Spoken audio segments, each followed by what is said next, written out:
अस्सलाम वालेकुम क्लास 9। क्या हाल चाल है बच्चों आप लोगों के। उम्मीद है बेटा आप सब खैर खैरियत से होंगे। आप लोगों को मालूम है कि आपके स्कूल यूनिवर्सल हाई स्कूल ने आप लोगों के लिए ऑनलाइन क्लासेस स्टार्ट की हैं ताकि आप लोग घर में बैठकर अपनी पढ़ाई पर तवज्जो दे सकें और आप अच्छा बेटा, इसी सिलसिले में आज हमारा जो लेक्चर है वो है लेक्चर नंबर 23 और बायोलॉजी हम पढ़ेंगे आज, और बायोलॉजी का चैप्टर नंबर 4 ही कंटिन्यू करेंगे। तो आज का जो हमारा टॉपिक है बेटा, टॉपिक है 4.5 एक्टिव ट्रांसपोर्ट। तो आज हमने एक्टिव ट्रांसपोर्ट को स्टार्ट करना है। आप लोगों को अगर याद हो तो हम लोग लास्ट टाइम स्टार्ट किया था हमने पैसिव ट्रांसपोर्ट को, फिर हमने पढ़ी थी पैसिव ट्रांसपोर्ट की टाइप्स के, पैसिव ट्रांसपोर्ट किस किस तरह से होती है। फिर हमने स्टडी किया था फिल्ट्रेशन को, कि फिल्ट्रेशन कैसे होती है और सेल मेम्ब्रेन को हम फिल्ट्रेशन में कैसे इस्तेमाल करते हैं। तो उसी सिलसिले में अब हम एक्टिव ट्रांसपोर्ट स्टार्ट करेंगे। तो देखें बेटा, अब स्टार्ट करते हैं इसको, लेकिन सबसे पहले अपनी बुक्स ओपन कर लें, पेंसिल्स निकाल लें बेटा, शाबाश, ताकि आप लोग साथ साथ निशान लगा सकें। और याद रखें ये लॉन्ग क्वेश्चन है और काफ़ी ज़्यादा इंपॉर्टेंट लॉन्ग क्वेश्चन है। उम्मीद है बेटा आपने बुक्स ओपन कर ली होंगी, पेंसिल निकाल ली होंगी। चले हम स्टार्ट करते हैं बेटा। The active transport is the movement of molecules from the area of lower concentration to the area of higher concentration. This movement is against the concentration gradient, requires energy in the form of ATP। तो बेटा ये आपके पास क्या हो गई है, definition हो गई है एक्टिव ट्रांसपोर्ट की। मार्क कर लें, शाबाश। तो एक्टिव ट्रांसपोर्ट वो क्या कहता है कि मॉलिक्यूल्स ने मूव करना है लोअर कंसंट्रेशन से कहाँ पे, हायर कंसंट्रेशन की तरफ। Against the concentration gradient movement हो रही है, तो यहाँ पे क्या होगा, एनर्जी चाहिए होगी, और इसको हम क्या कहते हैं, वो कैसे कहाँ से मिलती है, एटीपी से मिलती है, इसलिए हम इसको क्या कहते हैं, एक्टिव ट्रांसपोर्ट। शाबाश। नेक्स्ट हेडिंग दे दें बेटा एक्सप्लेनेशन की, दे दी बेटा हेडिंग, वेरी गुड। अब आगे स्टार्ट करते हैं बेटा। देखिए लिखा हुआ, in this process carrier proteins of cell membrane use energy to move the molecules against the concentration gradient. For example, the membranes of nerve cells have carrier proteins in the form of sodium-potassium pump.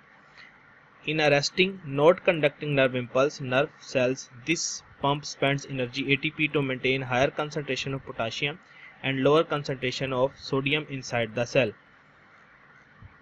ये देखें बेटा, ये हमारे पास एक cell membrane है, किसकी, nerve cell की, मतलब न्यूरॉन्स हैं आपके, न्यूरॉन की एक ये सेल मेम्ब्रेन है। इस सेल मेम्ब्रेन में स्पेशल किस्म की प्रोटीन्स हैं, ठीक है, और इन प्रोटीन में हमारे पास कुछ पंप लगे हुए हैं जिसको हम कहते हैं सोडियम पोटाशियम पंप। तो ये सोडियम पोटाशियम पंप क्या करते हैं, ये सोडियम पोटाशियम पंप मूव करते हैं सोडियम को बाहर की तरफ, बाहर देखिए सोडियम ज़्यादा है, सोडियम को बाहर मूव करते हैं, और पोटाशियम को क्या करते हैं, अंदर की तरफ मूव करते हैं, किसमें, रेस्टिंग पोटेंशियल में। रेस्टिंग पोटेंशियल का मतलब होता है बेटा जब नर्व इम्पल्स कंडक्ट नहीं हो रही होती। अब ये नर्व इम्पल्स क्या चीज़ होती है बेटा, नर्व इम्पल्स हमारे पास बेसिकली एक सिग्नल है, एक मैसेज है जो ब्रेन जिस फॉर्म में हमारे पास राब्ता करता है, बातचीत में रहता है, कॉन्टैक्ट में रहता है हमारी बॉडी से। फॉर एग्जाम्पल हमारे ब्रेन ने कहना है बाजू को कि मूव करो, तो वो जो उसको सिग्नल भेजेगा, वो जो मैसेज भेजेगा, वो भेजता है in the form of nerve impulse. Clear हो गया बेटे। अच्छा जी, देखें आगे लिखते कहते हैं, for this purpose the pump actively move sodium to the outside while the cell where they are already in higher concentration. Similarly, this pumps moves potassium from outside to inside the cell where they are in higher concentration. ठीक है, तो energy खर्च करते हुए वही वाली बात जो मैंने कहा, पोटाशियम को बाहर से अंदर भेजेगा, पहले अंदर ज़्यादा है, और सोडियम को अंदर से बाहर भेजेगा, पहले ही बाहर क्या है, ज़्यादा है। तो against the concentration gradient movement हो रही है, ठीक है, तो ये वाली मूवमेंट क्या कहलाती है, एक्टिव ट्रांसपोर्ट। अब याद रखिएगा, कैरियर प्रोटीन्स हमने लास्ट टाइम पढ़ा था फैसिलिटेटेड डिफ्यूजन, वहाँ पे जो कैरियर प्रोटीन मूवमेंट करवा रहे थे मॉलिक्यूल्स की, वहाँ पे एनर्जी यूज नहीं हो रही थी, क्योंकि वो लोअर टू हायर नहीं थी बल्कि हायर टू लोअर हो रही थी मूवमेंट। लेकिन जब हायर टू लोअर मूव होती है तो एनर्जी खर्च नहीं होती, लेकिन जब लोअर से हम हायर मूव करते हैं तो एनर्जी क्या होती है, खर्च होती है। जहाँ पे कंसंट्रेशन कम हो वहाँ से हमने मूव करना हो, वहाँ पे जहाँ पे कंसंट्रेशन ज़्यादा हो तो हमें एनर्जी खर्च करनी पड़ती है। लेकिन जहाँ पे कंसंट्रेशन ज़्यादा हो वहाँ से हम उस साइड पे हैं जहाँ पे कंसंट्रेशन कम हो तो एनर्जी खर्च नहीं होती, तो वो पैसिव ट्रांसपोर्ट होती है। अच्छा जी, उसके बाद अब हम नेक्स्ट चलते हैं, एंडोसाइटोसिस और एक्सोसाइटोसिस। ये भी एक्टिव ट्रांसपोर्ट की ही टाइप्स हैं, ठीक है, एंडोसाइटोसिस और एक्सोसाइटोसिस। हेडिंग दे दें टाइप्स ऑफ एक्टिव ट्रांसपोर्ट। तो एंडोसाइटोसिस की बात करें, देखें लिखा हुआ, it is the process of cellular injection of bulky material by infolding of cell membrane. See the steps of endocytosis. The two forms of endocytosis are phagocytosis, cellular eating, and pinocytosis, cellular drinking. In phagocytosis, cell takes in solid material, while in pinocytosis, cell takes liquid in the form of droplets. कहता है जो endocytosis है उसका क्या मतलब है, ये देखें, हम ये डायग्राम देखते हैं। ये हमारे पास एक बड़ा सा मॉलिक्यूल आया। अब ये इतना बड़ा मॉलिक्यूल है कि सेल मेम्ब्रेन के सुराखों से पास नहीं हो सकता।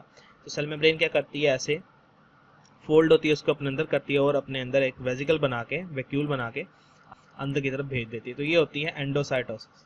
अब एंडोसाइटोसिस में दो तरह के मटेरियल आ सकते हैं, या तो लिक्विड होगा या सॉलिड होगा। अगर लिक्विड है तो वो पिनोसाइटोसिस कहलाएगा, अगर सॉलिड आ रहा है तो वो फेगोसाइटोसिस कहलाएगा। अब यही बल्कि मटेरियल जब हमारे सेल के अंदर से बाहर निकलते हैं तो ये रिवर्स प्रोसेस होता है। ये देखें, ये मॉलिक्यूल्स आए, वेजिकल में बंद हुए, तो वेजिकल आपको कहाँ से मिलेगा, गोल्जी बॉडी से, एंडोप्लाज्मिक रेटिकुलम से मिल सकता है। तो इस वेजिकल को फिर ये सेल मेम्ब्रेन ऐसे फोल्ड होके क्या होती है, बाहर निकाल देती है। तो इसको हम क्या कहते हैं, एक्सोसाइटोसिस कहते हैं। ठीक है, तो देखें, it is a process through which bulky material is exported.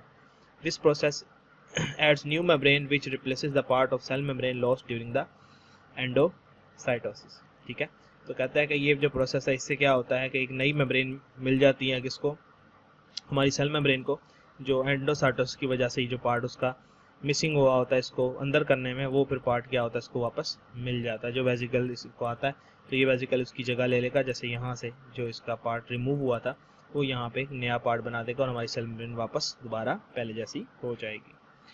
ठीक है बेटे, तो काफ़ी आसान सा टॉपिक है, उम्मीद है आप लोगों को समझ आ गया होगा। तो आप लोगों ने इसको अच्छे से याद कर लेना है। ठीक है, ये लॉन्ग क्वेश्चन है, याद रखिएगा। नेक्स्ट टॉपिक जो हम नेक्स्ट लेक्चर में हम स्टार्ट करेंगे, लेक्चर नंबर हमारा 24 होगा, वो होगा एनिमल एंड प्लांट टिश्यू, और उसमें हम एनिमल टिश्यूज़ को स्टार्ट करेंगे और एपिथेलियल टिश्यू को डिस्कस करेंगे, जो कि हमारा टॉपिक होने वाला है 4.5.1। अपना ख्याल रखिएगा बेटे, इसको अच्छे से याद कीजिएगा।